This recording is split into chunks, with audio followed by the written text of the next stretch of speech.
আসসালামু আলাইকুম গাইস, আপনারা কি জানেন ইসলামে কোন নামগুলো রাখা যাবে না, কোন নামগুলো রাখা হারাম? যদি না জেনে থাকেন তাহলে ভিডিওটি সম্পূর্ণ দেখুন, শুনুন এবং সে অনুযায়ী আমল করুন। চলুন আমরা শুনে আসি মিজানুর রহমান আজহারি হুজুরের মুখ থেকে। তো ভিডিওটি স্টার্ট করা যাক। বিশ্বনবী একজনকে জিজ্ঞেস করলো, মাসমুক, তোমার নাম কি? সাহাবী বলল, ইসমি হাসান, ইয়া রাসূলুল্লাহ, আমার নাম হাসান। হাসান মানে হচ্ছে অ্যাংজাইটি, দুশ্চিন্তা। বিশ্বনবী বললেন, অ্যাংজাইটি, দুশ্চিন্তা কি কারো নাম হতে পারে? তোমার নাম আজকে থেকে হাসান নয়, আজ থেকে তোমার নাম সাহাল। সাহাল মানে সহজ। সাহাল মানে কি? হাসান কয়, না ইয়া রাসূলুল্লাহ, আমার বাপ চাচা যেই নাম দিয়েছে ওইটা আমি চেঞ্জ করব না। নাম চেঞ্জ না করে বাড়িতে চলে গেছে। যাওয়ার পর থেকে ওর দুশ্চিন্তা আর শেষ হয় না। ওর ব্যবসায় দুশ্চিন্তা, ওর ফ্যামিলিতে দুশ্চিন্তা, ওর পেটে ব্যথা, পেট ব্যথা ভালো হয়, মাথা ব্যথা শুরু হয়ে যায়। মাথা ব্যথা ভালো হয়, ডায়রিয়া শুরু হয়ে যায়। একের পর এক দুশ্চিন্তার দাবানল তার উপরে ঢেলে দিচ্ছে কে? সবাই বলে, হাসান, ওই যে নবী তোমার নাম চেঞ্জ করছিল, নাম চেঞ্জ করো নাই, এই জন্য এই ঝামেলা, যাও নামটা চেঞ্জ করে আনো। এসে বিশ্বনবীর কাছে ক্ষমা চাইল, ইয়া রাসূলুল্লাহ, আমার হাসান নামের দরকার নাই, আপনি সাহাল দিছিলেন ওইটাই ভালো। বিশ্বনবী বললেন, আজকে থেকে তুমি সাহাল। সাহাল বলে, আমি মরার আগের দিন পর্যন্ত এই সাহাল নামকরণ করার কারণে আমার সব কাজগুলোকে আল্লাহ সাহাল অর্থাৎ সহজ করে দিয়েছেন। জোরে কোন আল্লাহু আকবার।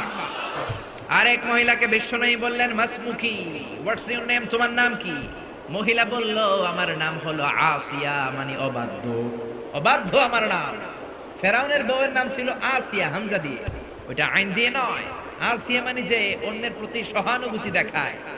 আর এই মহিলার নাম ছিল আইন দিয়ে আসিয়া। বিশ্বনবী বললেন, তোমার চেহারা এত সুন্দর আর নাম রাখছো বিদঘুটে আসিয়া, আজ থেকে তুমি আসিয়া নও, তুমি যেহেতু সুন্দরী, যাও, তোমার নাম আজকে থেকে জামিলা। জামিলা মানে সুন্দরী। মহিলা সাহাবী গ্রহণ করলেন। অন্যান্য মহিলারা বলে, মরার আগের দিন পর্যন্ত এই জামিলার মনটি বুড়ো হয়ে যায়, বার্ধক্যে উপনীত হয়ে যায়, কিন্তু চেহারার সৌন্দর্য কোনোদিন কমে নাই। কোন সুবহানাল্লাহ। নবীর বরকতের কারণে চেহারার সৌন্দর্য কোনো কমে নাই। এজন্য নবীর সুন্নাত আছে যেখানে আমরা আছি, কারণ আমার নবী যা শিখিয়েছেন তাতে রহমত, বরকত, মার্সি আর ব্লেসিংস বেশি না কম? যা নবী দিয়েছেন তাতে রহমত আর বরকত বেশি। আমার নবী যদি বিনোদন করেন, সে বিনোদনের সওয়াব আছে না নাই? বিশ্বনবী সাহাবাদেরকে নিয়ে খেজুর খেতে বসলেন। সবাই খেজুর খেয়ে সামনে রাখে, বিশ্বনবী রাখে না। আবু বকরও খাচ্ছে, উমারও খাচ্ছে, ওসমানও খাচ্ছে, আলীও খাচ্ছে। বিশ্বনবীর জামাতা আলীর বিচির সামনে উনি বিচি রাখে, সবার সামনে বিচি কম। আলীর বিচির সামনে বিচি বেশি, বিশ্বনবীর সামনে কোনো বিচি নেই। খাওয়ার পরে বিশ্বনবী রসিকতা করে বললেন, দেখো, আল্লাহ আমার এমন এক খাওয়া জামাই দিছে, সবাই খেজুর খাইছে কম, আমার মেয়ের জামাই আলী খাইছে ডবল। দেখো, তার সামনে বিচি অনেক বেশি। আলী বলে, দেখো, আল্লাহ আমার এমন এক শ্বশুর দিছে, আমরা তো খেজুর খাইয়া বিচি রাখছি, নবীর সামনে কোনো বিচি নাই, উনি খেজুরের সাথে বিচিও মেরা দিছে। সুবহানাল্লাহ কইবেন না? ছোট্ট সময়ের মধ্যে কি রসিকতা করলেন, কি সুস্থ বিনোদন। আওয়াজ তুলে আল্লাহু আকবার। আরে কালো মহিলাকে বিশ্বনবী বলল, কেমন আছো? ভালো। ইয়া রাসূলুল্লাহ, আমারে উপদেশ দেন, নসিহত করেন। বিশ্বনবী বললেন, তোমার উপদেশ দিয়ে কি লাভ? কোন কালো মহিলা তো জান্নাতে যাবে না।